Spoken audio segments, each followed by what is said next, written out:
You've stepped down from play-by-play duties. And Yes. when I heard this, it was before you and I had made contact.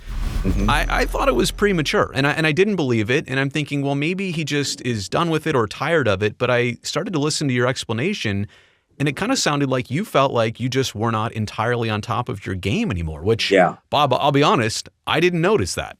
Well, thank you. And I've gotten so much complimentary and supportive comments from people within the business, from fans and viewers, from people within baseball.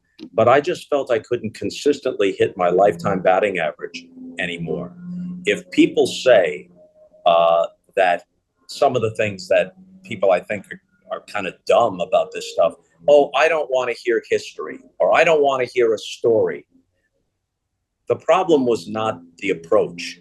That has always been my approach, to have it be a blend of calling the action, but also some commentary, filling in some of the spaces that baseball allows.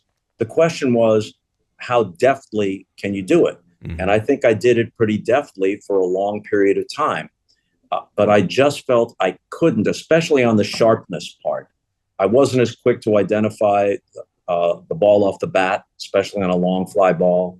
The words that used to come to me without thinking in a split second, sometimes they didn't. Was it okay? Yeah, it was okay. And at times it was better than okay. But it wasn't at my career level. Now, what happens, this goes back to the very first question you asked. So indulge me here. I'm not spending too much of my time going through what's out there in the morass of the internet, but you get the general sense of it. And something that that bothered me a little bit was those who said, he's a terrific studio host, he's a very good essayist, he's an interviewer, he does all that stuff, but he's not a good play-by-play guy. Now but they're basing that on most recent returns. Right.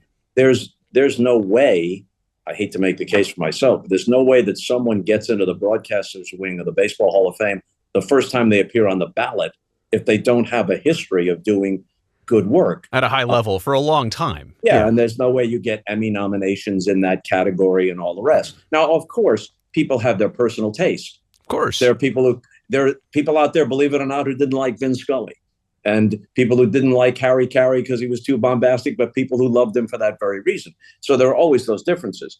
And I understand people might say, I liked him calling games, but I liked him even better doing this or that. Right. But the idea that I should be judged as a play-by-play guy on the last 2 or 3 seasons, that's like judging some guy whose lifetime batting average is this based on what generally happens in the last few years before a guy retires. The other part that bothered me is the notion that my decision was predicated on internet reaction. I'm smart enough to know that you have to separate that from the general consensus. But also, I'd made the decision a year and a half before. Yeah. It was going to be my last year doing it, no matter how well or not well it went. I just felt it was time to step aside.